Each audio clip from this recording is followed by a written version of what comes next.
భయభక్తులు గల వారి నిమిత్తము ఇవి దాచి ఉంచిన మేలు ఎంతో గొప్పది.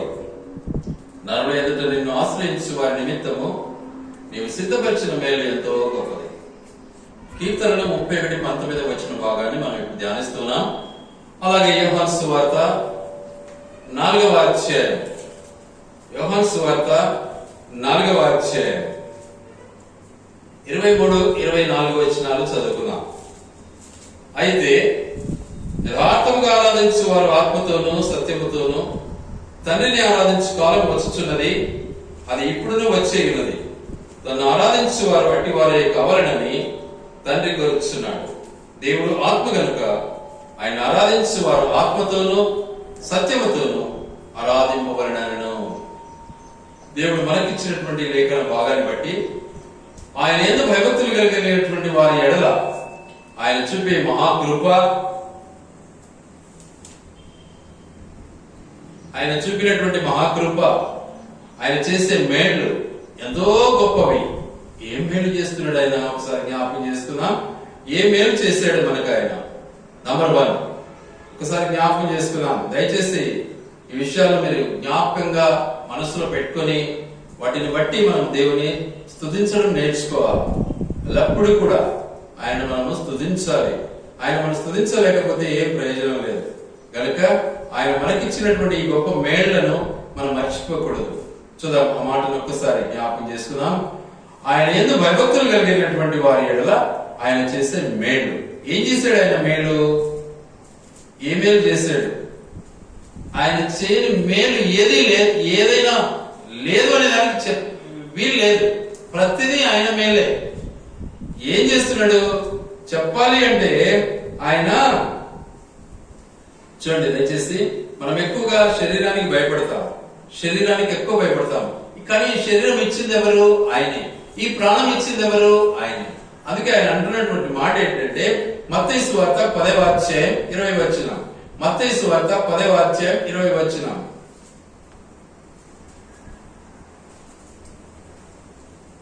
మత్తయి సువార్త 10వ అధ్యాయం 20 వచనం, 28వ వచనం.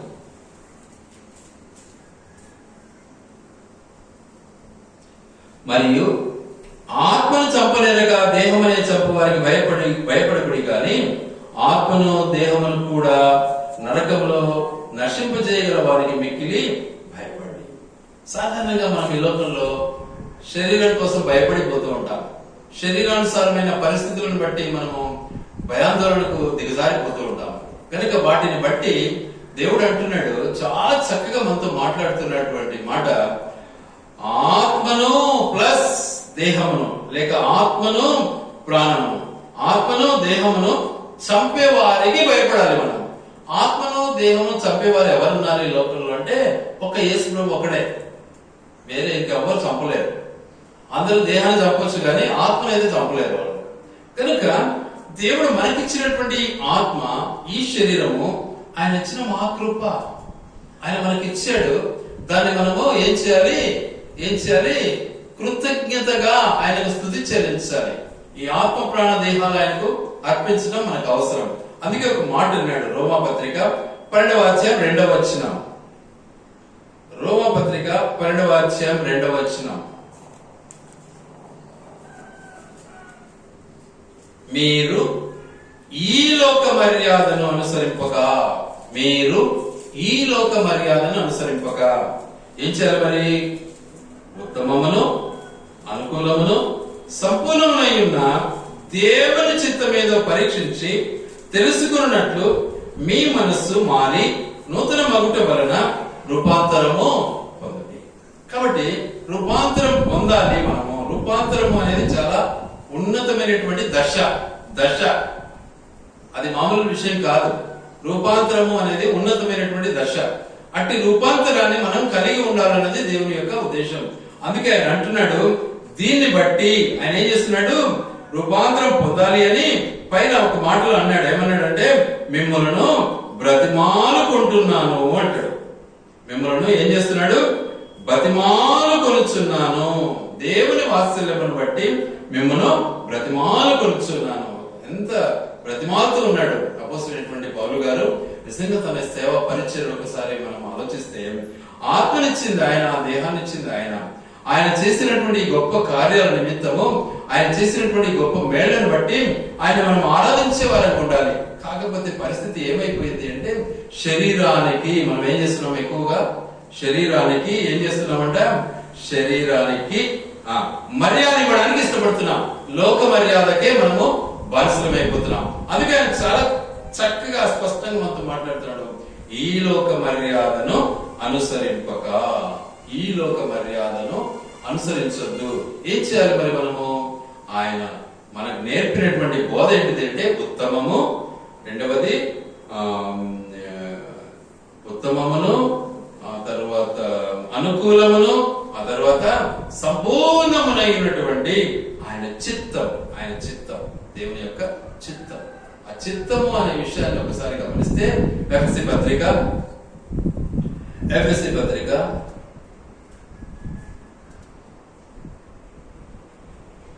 1వ అధ్యాయం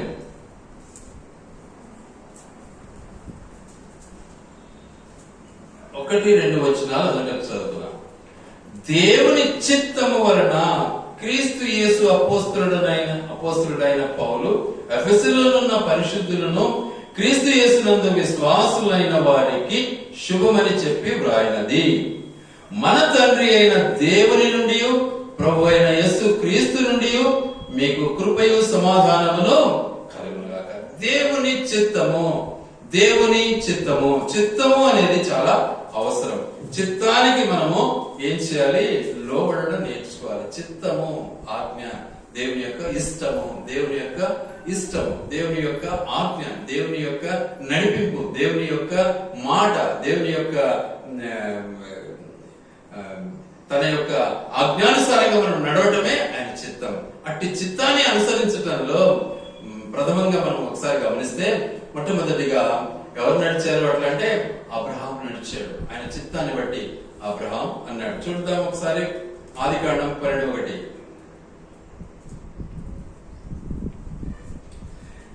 ఆదికాండం 12:1. యెహోవా నీవు లేచి నీ దేశము నుండి, నీ బంధువుల యొద్ద నుండి, నీ తండ్రి ఇంట నుండి బయలుదేరి నేను నీకు చూపించు దేశమునకు వెళ్ళుము. వెళ్ళుము. చూసారా ఏం చేయాలి? ఇప్పుడు నువ్వు లేచి నీ దేశమును వదిలిపెట్టు, నీ బంధువులను వదిలిపెట్టు, నీ తండ్రి ఇంటిని వదిలిపెట్టు, నేను చూపించే దేశానికి పోవాలి. ఎందుకు? ఎక్కడ? ఏమి? క్వశ్చన్స్ ఏమన్నా అక్కడ ఉన్నాయా? మనమైతే 114 ప్రశ్నలు వేస్తాం. లేచినాడా? ఎట్లా లేచినాడు? కూర్చున్నాడా? ఎట్లా కూర్చున్నాడు? మాట్లాడాడా? ఏమన్నా మాట్లాడాడు? ఎట్లా మాట్లాడాడు? ఎందుకు 114 ప్రశ్నలతో మనిషిని మనము టార్గెట్ చేసి పారేస్తాం అన్నమాట. కానీ దేవుని యొక్క చిత్తం ఎలా ఉంటుందంటే, ఆయన మాటకు మనము విధేయులు కావాలి. సెకండ్లీ 22వ అధ్యాయం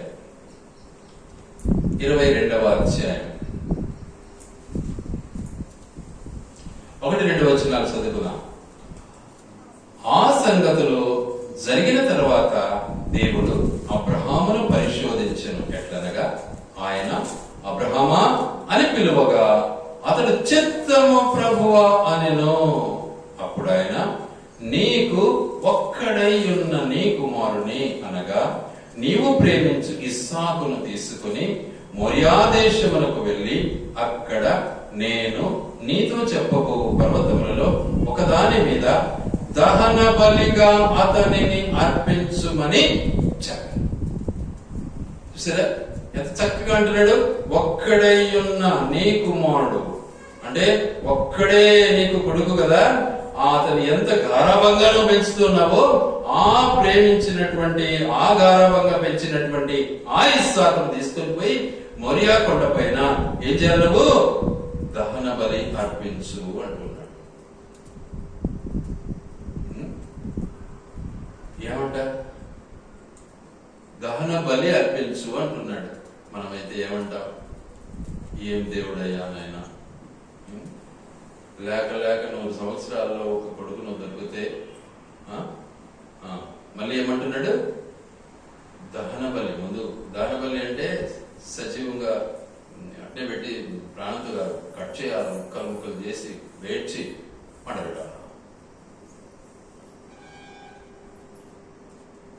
సజీవ దహనం కాదు, దహన బలి. కాబట్టి ఎంత ఎంత కిరాతకుడి దేవుడు, ఎంత ఎంత కఠోరమైన హృదయం ఇది. ఇది మామూలు దేవుడు కాదే, దయ లేదే ఈ మనిషికి కొంచెం కూడా. ఒక్కడే కదా మనం అంటామా లేదా? అంటాం, ఖచ్చితంగా అంటాం. కానీ దేవుడు ఏమంటాడంటే, చిత్తానికి ఎప్పుడైతే మనం విధేయులమవుతామో, ఆయన చిత్తానికి మనం ఎప్పుడైతే విధేయులమవుతామో, ప్రాణాత్మ దేహాలను మనము కాపాడుకున్న వారం అవుతాం. ఇక్కడ నిజంగా ఆ చిత్తాన్ని ఎప్పుడైతే అబ్రహాం అనుభవించడానికి ఇష్టపడ్డాడో, సమ్మతించాడో, ఆయన ఇంతకు లోపల ఏమన్నా నొచ్చుకున్నాడా? ఆ మాట ఇక్కడ రాయలే. ఎందుకంటే నొచ్చుకుంటే మాత్రము ఖచ్చితంగా దేవునికి తెలిసిపోతుంది. ఎందుకంటే లోపల ఉండేది ఆత్మ. ఆత్మ మన అపసత్తు కాదు, అది దేవునిది. కాబట్టి ఆ ఆత్మ దేవునికి తెలియజేస్తుంది. నొచ్చుకున్నాడా, లోపల ఏమన్నా అనుకున్నాడా మనసులో అనేది ఆటోమేటిక్ గా తెలిసిపోతుంది. గనుక అది ఏమాత్రం కూడా లేకుండా నడుమంటే నడిచినాడు, బయలుదేరంటే బయలుదేరినాడు. తర్వాత నీ కుమారుని బలి అర్పించమంటే అర్పించడానికి వెనుకంజ వేయాలి. అందుకనే అంటున్నాడు, సజీవ యాగముగా అర్పించాలి అంటున్నాడు. ఆ మాట అపోస్తలుడైన పౌలు ఇక్కడ అంటాడు, రోమపత్రిక 12:1 ఏమంటాడు? రోమపత్రిక 12:1 కాబట్టి సహోదరులారా, పరిశుద్ధమును దేవునికి అనుకూలమైన సజీవ యాగముగా మీ శరీరములను ఆయనకు సమర్పించుకోండి, దేవుని వాత్సల్యమును బట్టి మిమ్మను ప్రతిమానుకొంచున్నాను. అక్కడైతే బలి అర్పించమన్నాడు, అక్కడ ఏమన్నాడు? బలి అర్పించాల్సిందే. ఆ తర్వాత ఇక్కడ అంటున్నాడు సజీవ యాగముగా అర్పించాలి అంటున్నాడు. మరి చెప్పాలి అంటే సజీవ బలియాగము చేయబడినటువంటి మనుషులు కూడా ఉన్నారు, మన మధ్యలో ఉన్నారు. వాళ్ళని కూడా ఒక్కసారి మనం జ్ఞాపకం చేసుకుందాం. దయచేసి చూడండి, దానియేలు గ్రంథం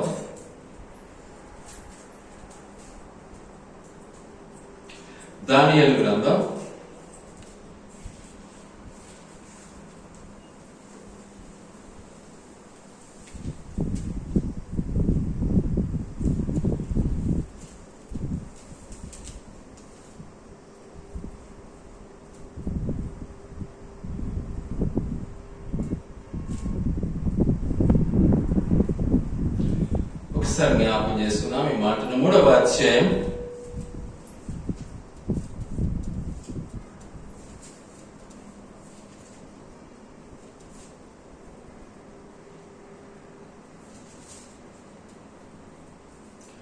5-6 వచనాలు జ్ఞాపకం చేసుకున్నాం.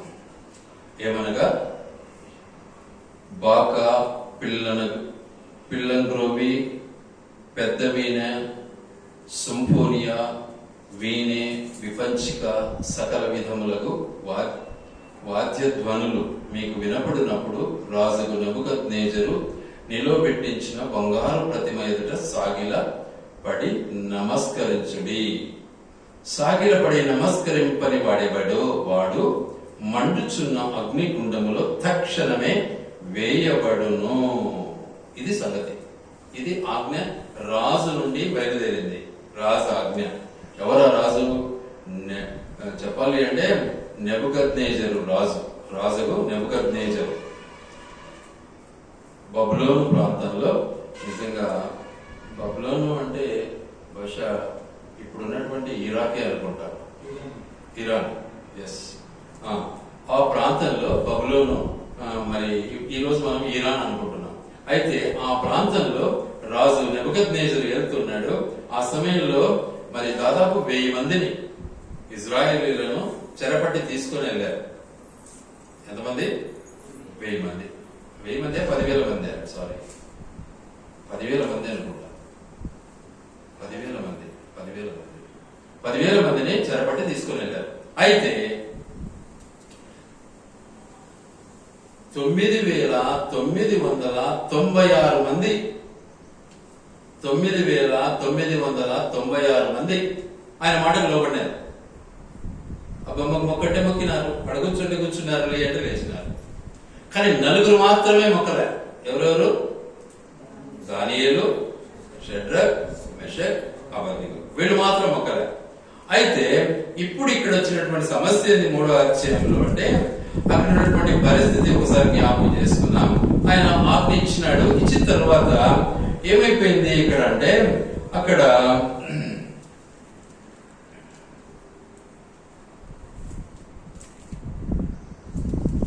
14వ వచనం చదువుకున్నాం. 3వ అధ్యాయం 14వ వచనం. అంతటా నెబుకద్నెజరు వారితో ఇట్లా నేను, షడ్రకు మెషకు అబద్దిగో, మీరు నా దేవతను పూజించుట లేదనియు నేను నిలబెట్టించిన బంగారు ప్రతిమకు నమస్కరింపలేదనియు నాకు వినబడినది, అది నిజమా? బాకాను పిల్లలు గ్రోవిని పెద్ద వీణను విపంచికను వినిపించగా సకల విధములకు వాద్యధ్వనులను మీరు విను నమస్కరించుటకు సిద్ధముగా ఉండిన ఎడల సరే, మీరు నమస్కరింపని ఎడల తక్షణమే మండుచున్న వేడిమి గల అగ్నిగుండములో మీరు వేయబడదురు. నా చేతిలో నుండి మిమ్మల్ని విడిపింపగల దేవుడు ఎక్కడున్నాడు? చూసారా ఎంత స్పష్టంగా మాట్లాడుతున్నాడు. ఎవరున్నాడు? ఇంకా వేరే దేవుడు నీకు? నేను తప్పకుండా నేను విడిపించాల్సిందే, లేకపోతే అగ్నిలో కాల్చబడతావు. అప్పుడు జవాబిస్తున్నటువంటి మాట ఒక్కసారి జ్ఞాపకం చేసుకున్నాం. చూడండి దయచేసి. నెక్స్ట్ ఏమంటున్నాడు? షడ్రకును మెషకును అబద్నిగోయు రాజుతో ఇలాగ చెప్పేది, నెబుకద్నెజరు, ఇందులో గురించి నీకు ప్రత్యుత్తరం ఇయ్యవలనన్న చింత మాకు లేదు. ఈరోజు వాళ్ళేమో బానిసలుగా ఉండి మరి చెరపట్టబడినటువంటి వారుగా ఒక రాజు ఆధీనంలో ఉండి కూడా దేవుని అందున్నటువంటి నమ్మక విశ్వాసం మేరకు ఎదిరించడంలో, ఆ ప్రతిమకు నమస్కారం చేయటంలో ఎంతో ధైర్యంగా నిలబడ్డారు. కానీ ఈరోజు మనకు స్వాతంత్రం ఉండి మనము క్రైస్తవులం అని చెప్పుకుంటూ కూడా విగ్రహాన్ని మనం అనుసరిస్తున్నామో లేదో ఒకసారి మనం పరిశీలించుకోవాలి. మన మధ్యలో విగ్రహం ఉందా లేదా? విగ్రహానికి మనం పూజలు చేస్తున్నామా లేదా? టెంకాయ ఒకటి కొట్టకపోవచ్చునేమో కానీ విగ్రహానికి మనం బానిసలం అయిపోతున్నాం. ఏంటిది ఆ విగ్రహం? మనలో ఉన్నటువంటి దురాశ, మనలో ఉన్నటువంటి స్వార్థం, మనలో ఉన్నటువంటి సంబంధమైనటువంటి శరీర క్రియలు, ఇవన్నీ విగ్రహాలే. ఆలోచించండి ఒకసారి. వాటికి మనం బానిసలం అవుతున్నామా లేదా? వాటిని మనం పూజిస్తున్నామా లేదా? కానీ ఇక్కడ అంటున్నాడు, అయ్యా ప్రజా, ఏదో పొరపాటు అయింది ఒప్పుకుంటున్నారా? లేదు, భయమే లేదు అసలు. ఏమంటున్నారు? నీకు జవాబు ఇవ్వాల్సిన అవసరమే మాకు లేదు అంటున్నారు. చూసారా ఎవరితో మాట్లాడుతున్నారు? రాజుతో మాట్లాడుతున్నారు. నెబుకద్నెజరు మామూలుడు కాదు, ధ్వంసం చేసినాడు యెరూషలేమును కూడా. నీకు అసలు జవాబు చెప్పాలనే ఆలోచన మాకు లేదు. మేము సేవించుచున్న దేవుడు మండుచున్న వేడిమి గల ఈ అగ్నిగుండములో నుండి మమ్మను ఏం చేస్తాడు? తప్పించి రక్షించుటకు సమర్థుడు. మరియు నీ వశమున పడకుండా ఆయన మమ్మను రక్షించును. ఒకవేళ ఆయన రక్షింపకపోయినను రాజా, నీ దేవతలను మేము పూజింపమనియు నీవు నిలవబెట్టించిన బంగారు ప్రతిమను నమస్కరింపమనియు తెలుసుకొనమన్నాడు. ఎట్లుంటది? ఇంకా కారం పొడి పోసినట్లుంటది రాజుకు. అవునా కాదా? ఎంత ఎంత నిర్లక్ష్యంగా జవాబిస్తున్నారు. మామూలుగానా? అది ఏమైనా భయపడి ఏమైనా జవాబిస్తున్నారా? ఎట్లు కట్టలే రాజా, ఇక మీద జయంలే రాజా అంటున్నారా? మనమైతే ఖచ్చితంగా అంటాం. చూసుకోండి ఒకసారి. మనలో ఉండే టెండెన్సీ అది. మనం భయపడతాం శరీరానికి. అందుకే ఇక్కడ అంటున్నాడు దేవుడు. మనం మొట్టమొదటి చదివినటువంటి లేఖన భాగం మత్తయి సువార్త 10:28లో అన్నాడు, మీరు ఆత్మను చంపలేరక దేహం అనే చంపువానికి భయపడకుడి, కానీ ఆత్మను దేహమును కూడా నరకములో నశింపజేయవానికి మిక్కిలి భయపడుడి. ఇప్పుడు ఇది శరీరాన్ని చంపాలనుకుంటున్నాడా? ఆత్మను చంపాలనుకుంటున్నాడా? శరీరాన్ని చంపాలనుకుంటున్నాడు. ఆత్మ జీవింపజేస్తుంది. కానీ ముగ్గురు ఇప్పుడు హీరోలు అయిపోయినారు. రాజును మించినారు. రాజు అంటే లెక్క లేకుండా పోయింది. Don't care. చూసారా, ఏమి ఇబ్బందిలే. ఇక రాజుకి ఎక్కడ లేని ఆవేశం వచ్చేసింది. నన్నే ఎదిరిస్తున్నారా, నన్నే. ఒక పెద్ద రాజు అంటే మామూలుడా, కింగ్. నాకు ఇవన్నీ ఒక్కోసారి నా లైఫ్ జ్ఞాపకం వస్తుంటారు. నేను ఒకసారి అట్లా ఎదిరించిన. మామూలుడు కాదు ఆయన కూడా. మొత్తం మన భారతదేశానికే ఆయన చెప్పాలంటే ఆయన పోస్ట్ టెలికమ్యూనికేషన్ అంతటికి, దేశం అంతట్లో ఉన్నటువంటి టెలికమ్యూనికేషన్కు పెద్ద. బెంగళూరులో ఉంటాడు. సమయం వచ్చింది, ఎదిరించాల్సి వచ్చింది. నీ ఇష్టం, నువ్వేం చేసుకుంటావో దానికి నేనే భయపడనన్నా.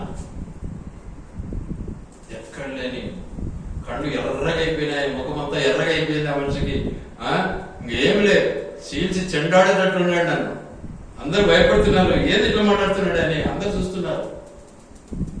ఇదేదే పరిస్థితి. ఇంకా ఎక్కడ లేని బాధ వచ్చింది. అప్పుడు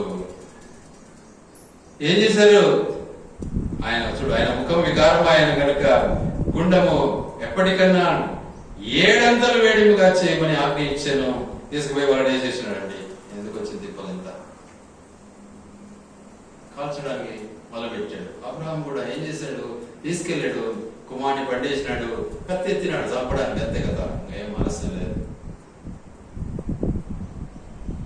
వెంటనే దేవుడు ఏం చేశాడు? అగ్నిగుండంలో వేయగానే యేసు ప్రభు తానే వాళ్ళతో ఉండడానికి ఇష్టపడ్డాడు.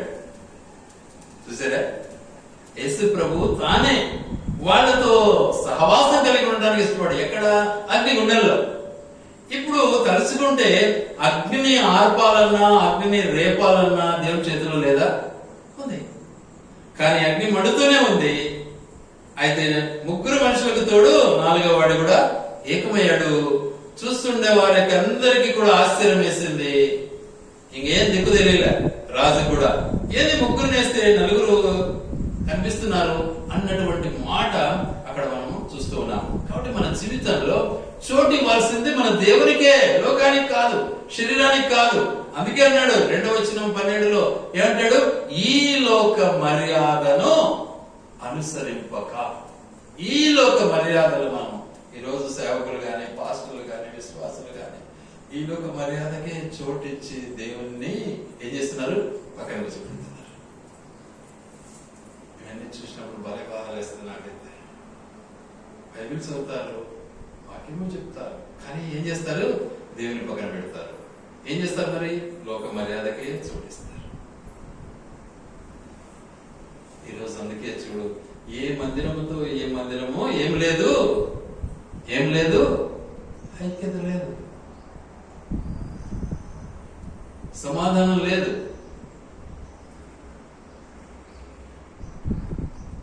ఒకే డినామినేషన్ కానీలే, సమాధానం లేదు, ఐక్యత లేదు, కలయిక లేదు. ఈడంటే వానికి పడదు, వాడంటే ఇంటికి పడదు. ఏమి ఏమి దేవుడు ఏమన్నా ఇళ్ళకు కూడా వాళ్ళకు కూడా? చూడు ఎంత ఎలాంటి పరిస్థితికి దిగజారిపోయింది. కారణం ఈ లోక మర్యాద. అయితే మన దేవుడు అలాంటి వాడు కాడు. ఏమంటాడు? గొప్ప కార్యాలు చేసేవాడు. ఏం చేశాడు మన కొరకు? మన కొరకు ఏం చేశాడు? ఇలాంటి మన పాపపు స్థితి నుంచి మనల్ని రక్షించడానికి ఆయనే దిగి వచ్చాడు. ఆ అగ్నిగుండంలో దిగాడు. అగ్నిగుండంలో దిగాడు. చూడండి యెషయా గ్రంథం 53లో ఏమంటాడు?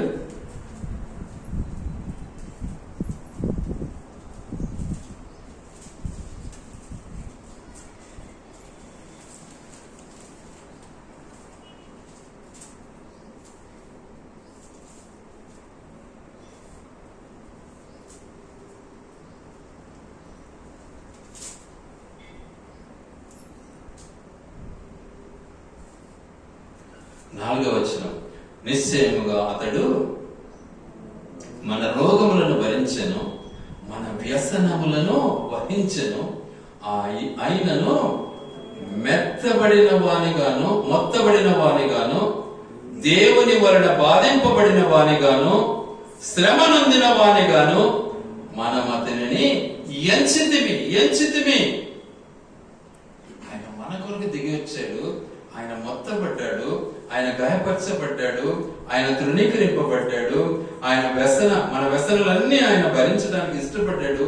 మనం ఏమనుకుంటున్నామో బలహీనుడులే అనుకుంటూ ఉన్నాం. కాబట్టి మనం కూడా ఏమైపోతున్నామో బలహీనులమే అవుతున్నాం, కానీ బలవంతులం కాదా. ఎప్పుడైతే ప్రభువును మనము సొంత రక్షకునిగా అంగీకరించామో, ఆయనను ప్రతి విషయంలో తన ప్రాధాన్యతను మనం అనుభవించకపోతే బలహీనులమే,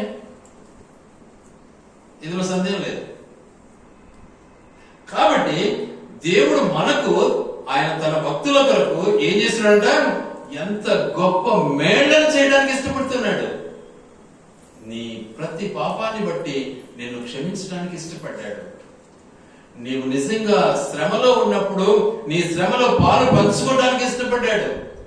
నీవు బాధలో ఉన్నప్పుడు నీ బాధను ఆయన పంచుకోవడానికి ఇష్టపడ్డాడు.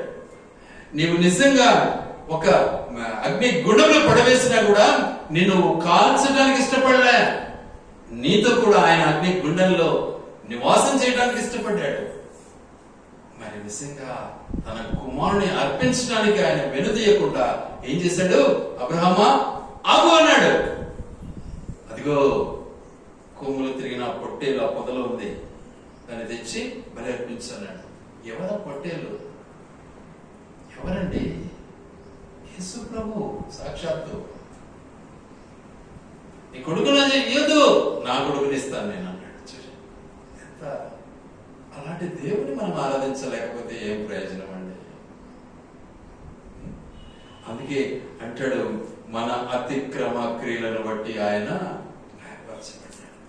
మనమే కదా చేసాము, దోషము, అతిక్రమము, ఇవన్నీ కూడా మనమే కదా చేసాము, మోసము, ఇవన్నీ మనలోనే కదా. ఈ దురాలోచనలు, వీటన్నిటినీ మనం కలిగి ఉన్నాం. వాటినన్నిటిని బట్టి ఆయన ఏమైతున్నాడు, నలగొట్టబడుతున్నాడు, మొత్తపడుతూ ఉన్నాడు, శ్రమ పడుతున్నాడు. ఆయన ఏమాత్రం కూడా ఎంత సహనం కలిగినటువంటి వాడుగా మనకు మేలు చేయాలని మన యొక్క బాధలన్నిటినీ భరించడానికి ఇష్టపడుతున్నటువంటి మన దేవుడు. అట్టి ఆ దేవుని ఎలా మర్చిపోతావు, ఎలా ఆరాధించకుండా ఉంటావు? ఒకసారి ఆలోచించు. ఈరోజు సజీవంగా మనం ఇక్కడ ఉన్నాము, ఆయన మందసం బయలేకపోతున్నాం. మందసంలో ఉన్నటువంటివి 3 ఏంటేంటి? 1 పలకలు, 2 కర్ర, 3వది మన్నా పాత్ర. పలకలు దేవుని ఆజ్ఞ, మన్నా పాత్ర యేసుక్రీస్తు ప్రభు, అహరోను కర్ర ఆయన చిత్తాన్ని అనుభవించటం, ఆజ్ఞను అనుభవించటం, ప్రేమ కలిగి జీవించటం, సహవాసం కలిగి ఉండటం. వీటిని మర్చిపోయినాం మనమంతా, వాటిని విడిచిపెట్టాం. వాటిని విడిచిపెట్టి మన సొంత జ్ఞానం. అందుకే అంటాడు, ఈ లోక మర్యాదలు వదిలిపెట్టండి అయ్యా, బ్రతిమాలుతున్నాను అంటున్నాడు. కాబట్టి వాటిని బట్టి మనము జ్ఞాపకం చేసుకుని, దేవుడు మనకు చేసినటువంటి ఈ మేలు మన పాపం కొరకు మనల్ని అగ్నిగుండానికి పంపలే, మనం చేసిన పాపాన్ని బట్టి నరకానికి పంపాలని ఇష్టపడలే, మనల్ని క్షమించడానికి ఆయనే దిగి వచ్చాడు. పొదలో చిక్కుబడిన జీవితం, శత్రువులతో నింపబడినటువంటి జీవితం, అగ్ని గంధకంతో మండుతున్నటువంటి గుండంలో నుంచి మనల్ని వెలివేయడానికి గుండంలోకి దిగాడు. ఏం చేయాలా, అస్సలు రెస్ట్ లేదు, ఏం చేయాలా, చాలా ఇబ్బందిగా ఉంది, ఏం అర్థం కాలే. ఏమైతున్నావు? అగ్నిగుండంలో కాలుతున్నావా? నీతో ఉండడానికి ఇష్టపడుతున్నాడు ఆయన. ఆలోచించు. అలాంటి గొప్ప, మరి ఎంత దయాళుత్వం కలిగినటువంటి మన దేవుడు నిజంగా మనకు ఎంత మేలు చేయడానికి ఇష్టపడి ఈ లోకానికి దిగి వచ్చాడు. ఆ కల్వరి శిలువకు అప్పగించబడ్డాడు, మన కొరకు రక్తం కార్చాడు, బ్రతిమాలుతూ ఉన్నాడు. అయ్యా ఈ లోక మర్యాద విడిచిపెట్టాయా, ఏం చేయమంటాడు? నీ యొక్క శరీరాన్ని సజీవ యాగముగా ఆయనకు అప్పగించు. అంటే అర్థం ఏంటి? లోకానుసారంగా నడుచుకోవాకు.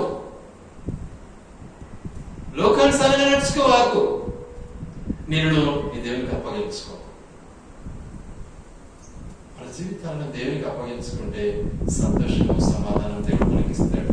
కష్టాలు వస్తాయి, నష్టాలు వస్తాయి, బాధలు వస్తాయి, అన్నిట్లో కూడా దేవుడు సమాధానం ఇస్తాడు.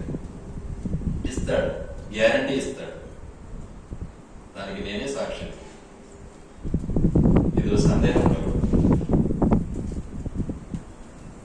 కాబట్టి జీవిత పయనాన్ని కొనసాగించడానికి దేవుడు తన భక్తుల పట్ల చేసే ఈ గొప్ప కార్యాలు చాలా ఉన్నాయి. చెప్పుతా పోతే దినమంతా సాలదు.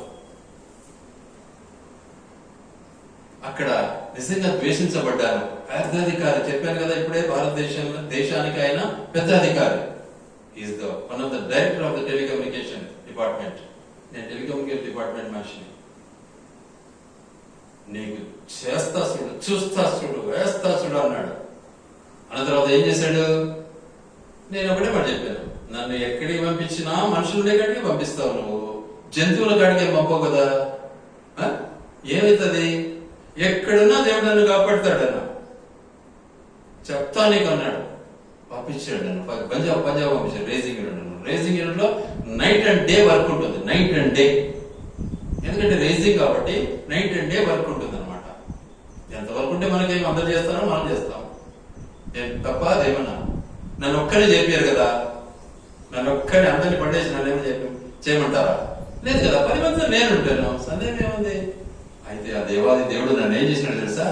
ఈ ముగ్గురిని ఏ రీతిగా హీరోలుగా ఎన్నుకున్నాడో దేవుడు ఆ దేశంలో, షడ్రక్ మేషక్ అబేద్నెగోలను ఆ రీతిగా నిజంగా విక్టర్ శాంసన్ కూడా దేవుడు ఏం చేసినాడు తెలుసా? ఉన్నతంగా అవుట్ ఆఫ్ టర్న్ అని ఒక గొప్ప ప్రమోషన్ ఇచ్చేశాడు దేవుడు నాకు అక్కడ ఆ స్థలానికి వెళ్తే. చూడు ఎంత సాక్ష్యం. కావాలంటే ఇక్కడే ఉన్నాడు మోహన్, అప్పుడప్పుడు వస్తాడు మా దగ్గరికి. ఆయన చెప్తాడు కావాలంటే. నేనేదో గ్యాస్ అని కొట్టేవాళ్ళని అనుకుంటే. ఎందుకంటే ప్రభువుని బట్టి మనం పనిచేస్తే ఆటోమేటిక్ గా దేవుడు మనల్ని ఏం చేస్తాడు? తన బిడ్డలుగా ఆయన మనల్ని పరిగణింప చేస్తాడు. కనుక్కుంటారు అందరూ ఆటోమేటిక్ గా. ఇక మనలోకి రారు, మళ్ళీ దేవుడు చేస్తాడు గొప్ప కార్యాలు. కాబట్టి మనమైతే మన యొక్క జీవితాన్ని ఏం చేయాలో మనము మన దేవుడికి సమర్పించుకున్నాం. దేవుడి మాటలు ఆయన వెనుకలో దీవించి ఆశ్రయించిన గాక. దేవుడిని మనం ఆరాధించుకున్నాం.